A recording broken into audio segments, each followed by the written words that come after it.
بسم اللہ الرحمن الرحیم۔ 5 عورتوں کو نیند نہیں آتی۔ حضرت محمد صلی اللہ علیہ وآلہ وسلم نے فرمایا ان 5 عورتوں کو رات کو نیند نہیں آتی، وہ 5 لوگ یہ ہیں۔ نمبر 1، بسم اللہ الرحمن الرحیم۔ ناظرین، کہ آپ کو رات کو سوتے وقت اکثر کروٹیں بدلنا پڑتی ہیں تو اس کی وجہ جو بھی ہو، مگر اس کا نتیجہ جلد موت کی شکل میں بھی نکل سکتا ہے۔ یہ بات برطانیہ میں ہونے والی ایک طبی تحقیق میں سامنے آئی ہے۔ ایک یونیورسٹی کی تحقیق میں بتایا گیا کہ جن افراد کو رات کو نیند نہیں آتی یا آدھی رات کو جاگ جاتے ہیں تو ان میں جلد موت کا خطرہ بہت زیادہ ہوتا ہے۔ اس تحقیق میں 5 لاکھ درمیانی عمر کے افراد کو شامل کیا گیا تھا اور دریافت کیا گیا کہ نیند کے مسائل سے 2-4 افراد، بالخصوص ذیابیطس کے مریضوں میں اس کے نتیجے میں کسی بھی وجہ سے موت کا خطرہ 87% تک بڑھ جاتا ہے۔ محققین کا کہنا ہے کہ یہ ہم پہلے سے ہی جانتے ہیں کہ نیند کی کمی اور خرابی صحت کے درمیان مضبوط تعلق ہے، مگر نئے نتائج چونکا دینے والے ہیں۔ انہوں نے کہا کہ ڈاکٹروں کی نیند کے مسائل کو بہت سنجیدہ لینا چاہیے تاکہ اس میں خطرے کو کم کیا جا سکے۔ ان کا کہنا تھا کہ ذیابیطس سے ویسے ہی مختلف امراض سے موت کا خطرہ 67% تک بڑھ جاتا ہے، مگر ایسے مریضوں کو بے خوابی کے دیگر مسائل کا سامنا ہو، ان کے لیے یہ خطرہ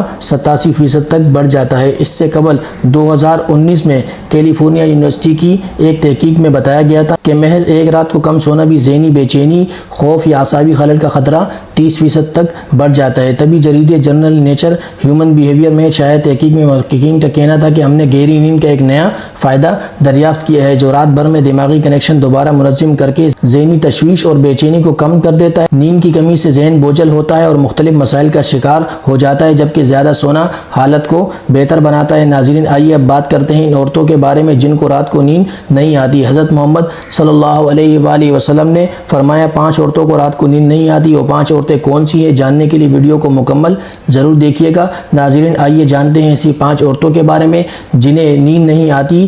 نمبر 1، ایک جو کسی کے قتل کا ارادہ کرتی ہو۔ قرآن پاک میں ارشاد ہے، اور جو شخص کسی مسلمان کو جان بوجھ کر قتل کرے تو اس کی سزا جہنم ہے، جس میں وہ ہمیشہ رہے گا اور اللہ اس پر غضب نازل کرے گا اور لعنت بھیجے گا، اور اللہ نے اس کے لیے بڑا عذاب تیار کر رکھا ہے۔ اسی وجہ سے ہم نے بنی اسرائیل کو یہ پیغام لکھ دیا تھا کہ جو کوئی کسی کو قتل کرے، جبکہ یہ قتل نہ کسی اور جان کا بدلہ لینے کے لیے ہو اور نہ کسی کے زمین میں فساد پھیلانے کی وجہ سے ہو، تو یہ ایسا ہے جیسے اس نے تمام انسانوں کو قتل کر دیا، اور جو شخص کسی کی جان بچا لے تو یہ ایسا ہے جیسے اس نے تمام انسانوں کی جان بچا لی۔ مطلب یہ کہ ایک شخص کے خلاف قتل کا جرم پوری انسانیت کے خلاف جرم ہے، کیونکہ کوئی شخص قتل ناحق کا ارتکاب اسی وقت کرتا ہے جبکہ اس کے دل سے انسان کی حرمت کا احساس مٹ جائے۔ ایسی صورت میں اگر اس کے مفاد یا سرشت کا تقاضا ہوگا تو وہ کسی اور کو بھی قتل کرنے سے دریغ نہیں کرے گا، اور اسی طرح پوری انسانیت اس کی مجرمانہ ذہنیت کی زد میں رہے گی۔ نیز جب اس ذہنیت کا چلن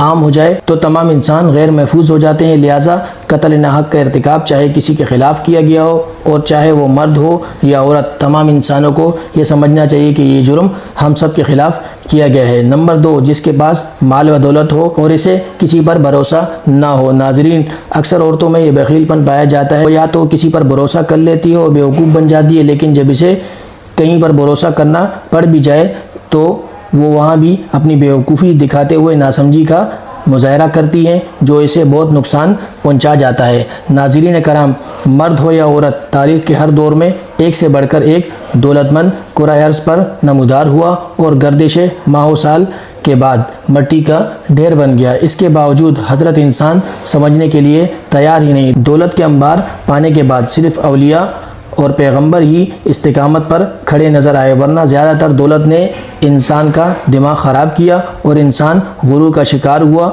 اور پھر یہی وہ مقام ہے جہاں پر اس کائنات کا اکلوتا وارث خالق کائنات حرکت میں آتا ہے، اور پھر وہ دراز رسی کو کھینچ کر انسان کو نشان عبرت بنا دیتا ہے۔ اس کی سب سے حیرت انگیز مثال قارون کی ہے، جس کے خزانوں کی شہرت ضرب المثل بن چکی ہے۔ نمبر 3، وہ جس نے لوگوں سے بہت سی جھوٹی باتیں کہی ہوں اور لوگوں پر جھوٹے الزام لگائے ہوں۔ ناظرین، یہ ہر عورت کی فطرت ہے، وہ جب باتیں کرنا شروع ہو جاتی ہے تو دنیا کی کوئی طاقت اسے روک نہیں سکتی، اور یہی اس کی حماقت اسے لے ڈوبتی ہے۔ عورت جب باتیں کرنا شروع کرتی ہے تو وہ بہت زیادہ جذباتی ہو جاتی ہے، پھر اسے جھوٹ سچ کا بھی خیال نہیں رہتا، اور پھر یہی چیز اس کی رات کی نیندیں حرام کر دیتی ہے۔ حدیث شریف میں ہے کہ جھوٹے گواہ کے قدم ہٹنے بھی نہ پائیں گے کہ اللہ تعالیٰ اس کے لیے جہنم واجب کر دے گا۔ جس نے کسی مسلمان کو ذلیل کرنے کی غرض سے اس پر الزام عائد کیا تو اللہ تعالیٰ جہنم کے پل پر اسے روک لے گا یہاں تک کہ اپنے کہنے کے مطابق عذاب پالے۔ جو کسی مسلمان پر ایسی چیز کا الزام لگائے جس کے بارے میں وہ خود بھی جانتا نہ ہو تو اللہ تعالیٰ اسے جہنمیوں کے خون اور پیپ جمع ہونے کے مقام میں اس وقت تک رکھے گا جب تک کہ اپنے الزام کے مطابق عذاب نہ پالے۔ نمبر 4، وہ جس کی ذمہ داری زیادہ ہو لیکن اس کے پاس دینے کے لیے کچھ نہ ہو۔ کائنات کی تلخ ترین اور شفاق حقیقت بھوک ہے۔ بھوک بڑی بدذات ہے۔ انسان، چرند، پرند اور ہر ذی روح مخلوق اپنی بھوک کے سامنے بے بس ہو جاتی ہے۔ یہی وجہ ہے کہ موجودہ حالات کے پیش نظر غرباء اور بے سہارا لوگوں کے سامنے بھوک ایک بہت بڑا مسئلہ بن کھڑی ہو گئی ہے۔ حیثیت مسلمان ہمارے اوپر یہ فرض ہے کہ ہم اپنے ارد گرد رہنے والے غرباء اور مساکین کی مدد کریں جو اللہ تعالیٰ کے ہاں سب سے زیادہ پسندیدہ عمل ہے کہ ایک حدیث میں ہے آپ صلی اللہ علیہ وآلہ وسلم نے فرمایا یہ افضل عمل ہے کہ تم اپنے مومن بھائی کو خوشی پہنچاؤ یا اس کا قرض ادا کرو یا اسے کھانا کھلاؤ۔ صاحب استقامت پر واجب ہے کہ وہ مستحقین کی مقدور مدد کرے۔ نمبر 5، جو کسی کے عشق میں مبتلا ہو جائے اور جدائی سے ڈرتا ہو۔ کسی اپنے کی جدائی بھی آسان نہیں ہوتی۔ اس جدائی کا احساس آپ کی دنیا کو برباد کر سکتا ہے اور ڈپریشن کو بھڑکا سکتا ہے، وجہ چاہے کچھ بھی ہو۔ کچھ لوگ محبت کرنے والوں کی جدائی کو جلد ہی قبول کر لیتے ہیں اور آگے بڑھتے ہیں لیکن کچھ کو ڈپریشن کا سامنا کرنا پڑتا ہے۔ اللہ پاک ہم سب کی پریشانیوں کو دور فرمائے، ہمیں پرسکون صحت مند زندگی عطا فرمائے اور ہمیں ہر جان لیوا بیماری سے محفوظ رکھے۔